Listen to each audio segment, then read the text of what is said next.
is a special ASLELS challenge for you, Floyd. If you can read one full page of a Harry Potter book, nigga, I'll give $750,000 to whatever charitable organization you want to. Fuck the bucket of ice, man.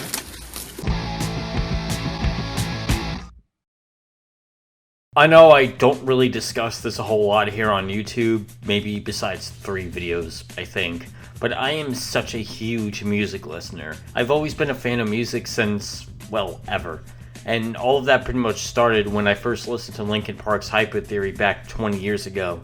Whether it was music I discovered through my parents or just discovering new music for myself, you could simply call me a music nerd. Young me was also into video games during this time, and since both of those things go hand in hand, I figured it wouldn't hurt to discuss video games that were based off of or even endorsed by some music artists. Now, there's a plethora of these games, so obviously I didn't play all of these games in one video. If I did, we'd be here all day and this video would be like, I don't know, 3 to 4 hours long. So if you're upset that I didn't play Fallout Bird on my iPhone, then you're going to be disappointed. Also, and I know this might sound really stupid, but I'm not going to be talking about any music rhythm games, or at least not ones that play similarly to some already existing franchises, like Guitar Hero, Metallica, The Beatles Rock Band, or Michael Jackson The Experience. Those would be way too obvious since they're based on an already existing game franchise, and pretty much plays the same way as them. With all that said though, we might as well go ahead and start with the first game. Alright, I know I'm sort of bending the rules a little bit with this one since technically speaking, the Blues Brothers aren't really an actual music group originally. They started off as a sketch for Saturday Night Live in 1978 by Dan Aykroyd and John Belushi. But since they technically released a couple of albums and even performed live multiple times, then I guess it wouldn't hurt to add them here.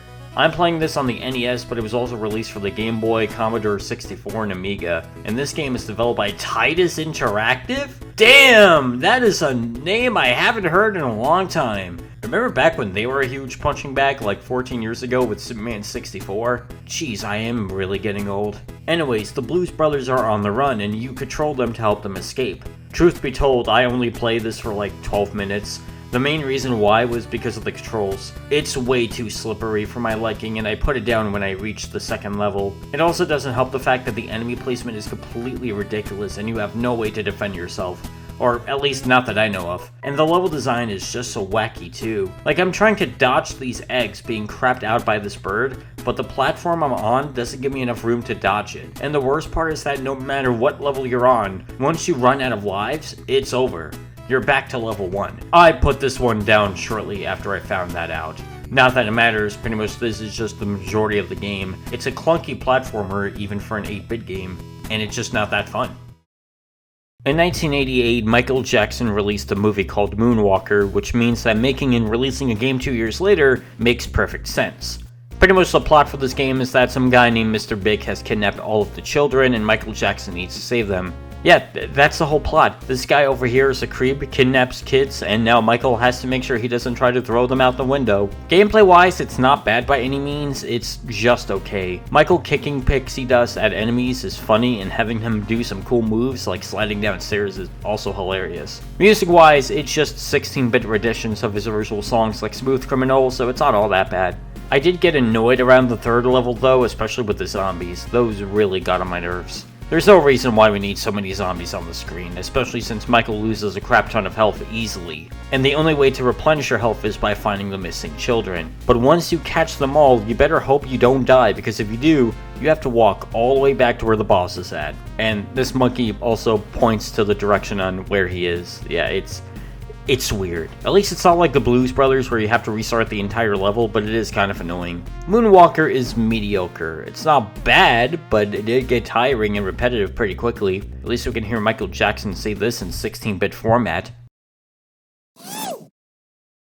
In the 90s, Aerosmith was taking the music scene by storm thanks to the return of Joe Perry and Brad Whitford. They would still release platinum-selling albums and even appear in multiple movie and TV soundtracks. But quite possibly their biggest goal was appearing in video games. Now, the obvious one would be Guitar Hero Aerosmith, but like I said, I'm not here to talk about that one. They did appear in 2 video games around the year 1995, however. The first one being Quest for Fame, released for Windows and PS1, but the other one, which is the one we're taking a look at today, is called Revolution X. As an on-rail shooter, it originally came out in arcade systems everywhere, which I heard rocks, but I'm playing the PS1 version of the game.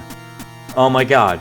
The PS1 version of the game. Granted, all home consoles versions of the game were pants, so no matter which version I'm playing, I'm literally getting caught as a rock in a hard place. The plot of the game is that an evil organization called the New Order Nation is trying to ban good old rock and roll. So we grab our sweet toys in the attic, i.e. guns, get our wings, and just pump lead on baddies. Oh dude, this would have been a good game if I was playing the arcade version, but I'm not. I'm playing the PS1 version, which just feels like I'm spending a night in the ruts. Aiming is so slow.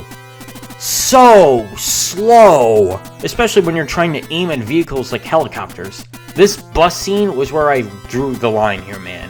I just called it quits and said, I'm done like I'm done with mirrors. The worst part for me was how the next objective was triggered. Like here, I am shooting at a hallway full of guys and I've been standing here for a good 2 to 3 minutes, only to find out that I'm supposed to destroy these pillars and then I go on. This is without a doubt one of the worst games I've ever played. It's just garbage. I know this is only a port of the game, but still, there are far better rail shooters to play than this one. A very shallow game with nothing exciting going for it, and you could beat it in a short amount of time. Assuming you can stomach it anyway. I need a permanent vacation. Okay, don't ask me why I wanted to play this one. I mean, I was going to play this one anyway, regardless of how many of these videos I made, so I might as well get it out of the way right now. The Spice Girls, a popular British girl group famous for their song Wannabe. In 1998, they teamed up with Psygnosis to have their very own video game based off of their 1997 album called Spice World. And wow, is it boring. The game, not the album. I've actually never heard of the album, to be honest with you. I've never heard a single Spice Girls album, like, at all. First off, what the hell are these character models? They look so ugly and it's even worse in motion. They look like action figures that break if you move their arm up. And those faces, man. Why do they look so bad? All I did was just mess around with some of the game modes. I tried making my own remix of a song, then trying to dance to said song, and that's it. That's the game. It's like a poor man's Parappa the Rappa. Oh, and some behind the scenes stuff and crap. Like what's it like making movies, or their most embarrassing moments. I think I got my embarrassing moment. Never listening to a Spice Girls album. I feel so sorry for the people who paid any money for this. Not me though. I emulated this. Alright, it's time we stop talking about rock and pop music and focus on something else like hip hop and rap. The early to mid 2000s were very big on hip hop and rap music. Movies, TV shows, and even video games are trying to capitalize on the success of the genre. Video games specifically, as many games try to adapt the hip-hop culture of the 2000s into video games. But why do that when we can go one step beyond? Why don't we have actual rappers, or wait, an actual rap group star in their own video game? That's what happened with the Staten Island rap group the Wu-Tang Clan in 1999 with Wu-Tang Shaolin Style for the PS1. Little known fact about this game. This game is developed by Paradox Development. You wanna know what else they developed? The cancelled PS1 fighting game Thrill Kill. And this game uses elements from that game into this one, ranging from the 4-player multiplayer matches, the fatalities, and how clunky the game itself is. I think everyone already knows about this game because of the freaky as hell limited edition W-style controller that came out with the game. But would you believe me if I told you that that controller isn't as weird as the game itself? The game centers around a group of martial artists portrayed by the Wu-Tang Clan themselves, who are sent on a mission to save their master Zin from the fiendish monk Zhu. So the warriors have to fight off against Zhu's henchmen to save their master. At least that's what I learned from the plot, because the difficulty for this story mode is super curvy, man. I kept on getting wrecked so many times because of how strong the enemies are, and how clunky the controls are too. They're unresponsive at times, sometimes the moves don't work at all, or I do an entirely different move altogether. Both of these things are pretty much the main reason why I stopped playing this game halfway through. Mostly because of how unbalanced the difficulty is. On the plus side of things, I do like how faithful this game is to the Wu-Tang source, especially with its tone and use of licensed Wu-Tang tracks. An idea for a hip-hop inspired fighting game actually does sound like an interesting idea on paper. Maybe a certain record label would simply adapt that idea for a future game, perhaps? Hint, hint? Maybe I'm saving that for the end of the video? Can you take the hint? Well, even then, I certainly do not recommend this game at all. It's a shame too, because if it wasn't for the cheap difficulty spike and the unresponsive controls, I probably would have recommended this game. But it's those two factors that are what easily holding this game back for me a bit. It's not as bad as Revolution X or Spice World, but it is still a mess altogether. Now here's an old relic of the past for me. Back when I was young, 50 Cent was a pretty popular rapper back in the 2000s, especially with the release of his debut album Get Rich or Die Trying in 2003, and the popularity of the song In Da Club. A couple years later, he would release The Massacre in 2005 with the hit song Candy Shop, which speaks volume really. Both of these albums and songs really highlighted 50's career. Around that same time, he also put out a PS2 video game developed called 50 Cent Bulletproof. Developed by Genuine Games, who also developed the awful Fight Club video game a year prior. This game was heavily inspired by a true story of 50 Cent getting shot multiple times.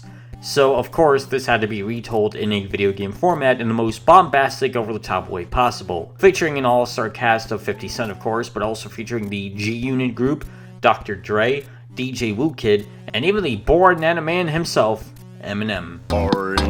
The game plays as a typical third-person shooter. Run and gun, hide behind cover, go from point A to point B, and complete multiple objectives. It may not be a groundbreaking game, but you know what? Unlike other games I played on here, this one wasn't as bad than how I thought it would be. It is a competent shooter for the most part. It functions well, plays somewhat decently, and it looks decent too. If I do have to pick a major gripe with this game though, it's the camera. It's put behind the back of 50, but at times when you're in close quarters, it zooms in, making it hard to aim and shoot at the enemies. And even then, aiming just feels very weird at points.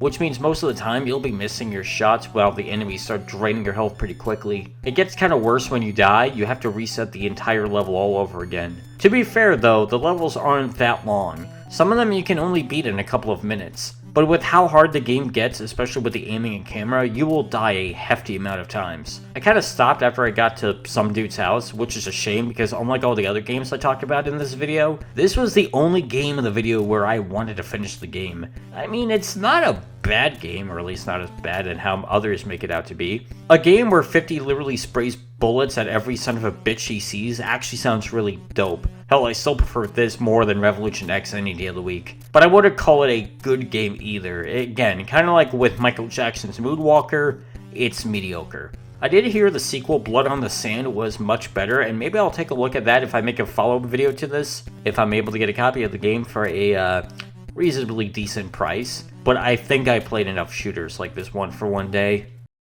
Okay, I decided to end this video on at least a positive note. Talk about two games in one, and they're both really good games. For those of you who don't know, back in the early 2000s, Aki Corporation, who developed the WCW and WWE games for the N64, developed a wrestling game for the PS2 and GameCube in 2003. Though this wrestling game didn't sign with any wrestling corporation, but instead with a popular record label called Def Jam Recordings.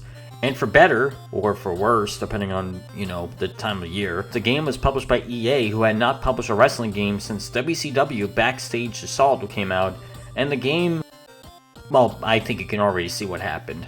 So while EA publishing a new wrestling game felt steep, the payoff was definitely worth it. You know how I mentioned that the Wu-Tang PS1 game had an interesting premise? Putting rappers fighting off against each other or enemies? Well, imagine that, but now with major Def Jam artists. We got some of the Wu-Tang members like Method Man and Ghostface Killah, but now we have Redman, DMX, Ludacris, Joe Budden, and Scarface, just to name a few. Also, there's a fictional character named D-Mob who's voiced by Kratos in the new God of War games. That really caught me off guard. While the game is mostly just a reskin of the old WCW and WWE games on the N64, Aki tweaked the gameplay a bit to make it more fast-paced and plays functionally well on the next-gen hardware at the time. Performing wrestling moves to take out opponents, and you can either pin them or make them tap out or even KO them once you hit your special move. This is more fun than it needs to be. I really love this game. A mixture of professional wrestling and hip-hop, both cultures that I like, and turn into one game is quite possibly the greatest sugar, spice, and everything nice mix I can think of. And then there's the follow-up that came out a year later called Fight for New York. It's more intense and violent, but still as satisfying to play as Vendetta. Now you can have 4 people at once, more rappers like Ice-T, Snoop Dogg, Exhibit, Sean Paul, and even Henry Rollins from Black Flag appears in this game as well. Seems off-putting having a member of a hardcore punk band in the game and yet no Black Flag music is in the game soundtrack, but I don't blame them either since it would ruin the whole tone and vibe of the game. Still though, imagine hearing My War or TV Party in this game, that would be so dope. Both of these games are really fun but also painfully difficult. But unlike Shaolin Styles, I didn't find it to be a bit unfair. It is a wrestling game after all, it just mostly depends on how well skilled you are playing this game. Trust me, I think I need to touch up on my skills before taking on DMX again. God rest his soul, by the way. Both of these games are the pinnacle of both wrestling and hip-hop culture. It's a weird mixture for sure, but a mixture that actually benefits each other.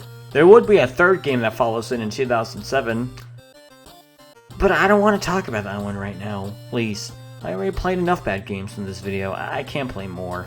So, there you have it. Those are all the games I played that were based on music artists. I'm only scratching the surface with these, though. There's obviously more out there that I need to play, and maybe the choices I pick next time will be slightly better.